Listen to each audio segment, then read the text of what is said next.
Hello, ladies and gentlemen. Welcome today to a very special video. By the time this video drops, which would be Saturday, December 13th, a certain Hollywood legend just celebrated a milestone. So, to Dick Van Dyke, get this message out to him. Happy 100th birthday, man. You made it.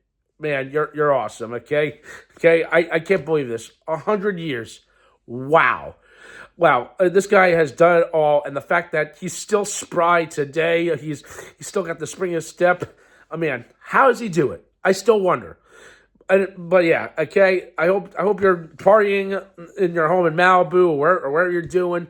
You're awesome, man. But anyway, for all my viewers today, I want to talk about one of his most iconic movies. Okay, so what do you think of Dick Van Dyke? What do you think when it comes to mind? His show, his sitcom during the '60s, or movies like Mary Poppins, or Bye Bye Birdie, or Chitty Chitty Bang Bang? Well, one of those I'm going to talk about, and that's Chitty Chitty Bang Bang. And the reason why this brings with me is that about a week or so ago, it just happened to be on Turner Classics. And want to know something? I have not seen this movie in almost 15 years, but yet the first sight of any show number or any scene, all of a sudden I was like, oh my God, I just immediately remembered the line. I was like, how the hell do I remember this?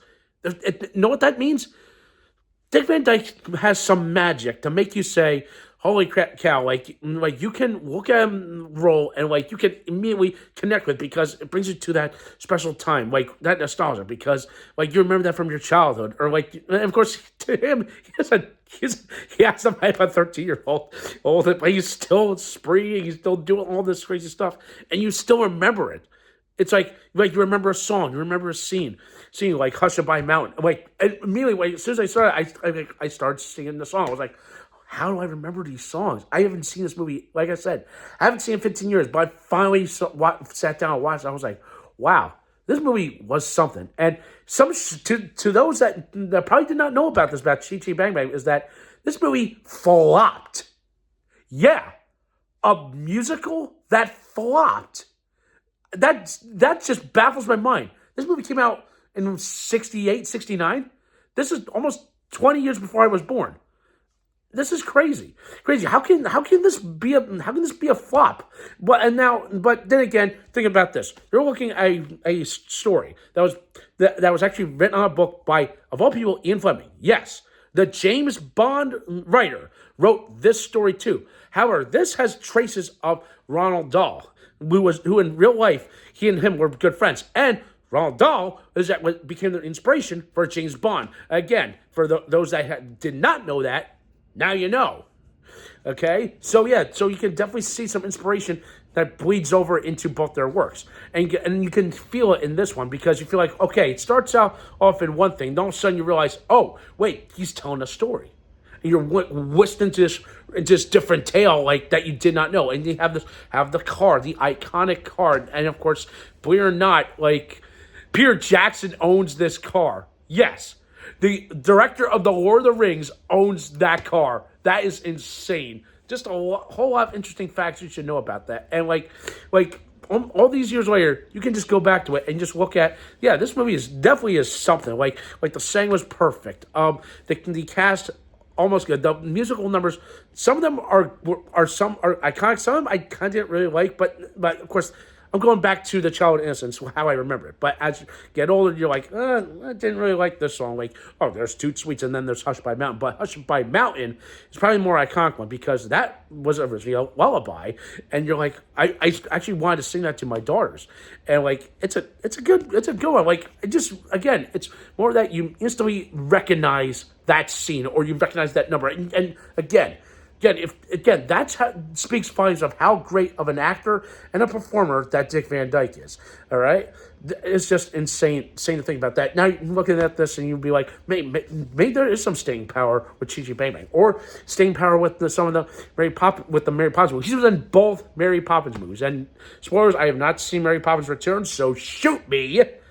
But yeah, how can you not love Dick Van Dyke? But then again, another thing that I found out about this movie was that he and director Hughes Ken Hughes did not get along well. And also, the only reason why he took this role was he said, "I will do this role as long as I don't have to do a terrible Cockney a British accent," because people lambasted him for his Cockney accent in Mary Poppins. And of course, I don't find it. Of course, what can I say? It was so what? It was a funny accent. If it was just him just trying to be funny, so what? Okay. People get offended at the stupidest shit, all right? Just saying. But besides that, the star power and, his presence brings these characters to life, and especially in Chitty Chitty Bang Bang, and where the star power is there.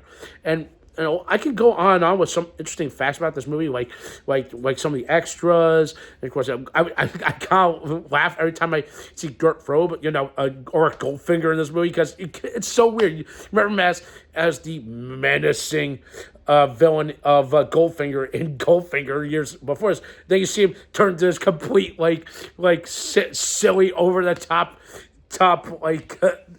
king of Valvaria. It's so funny. It's like this guy's got some range. And this is the same guy that also was in The Longest Day, another great war classic that I highly recommend to everybody. All right.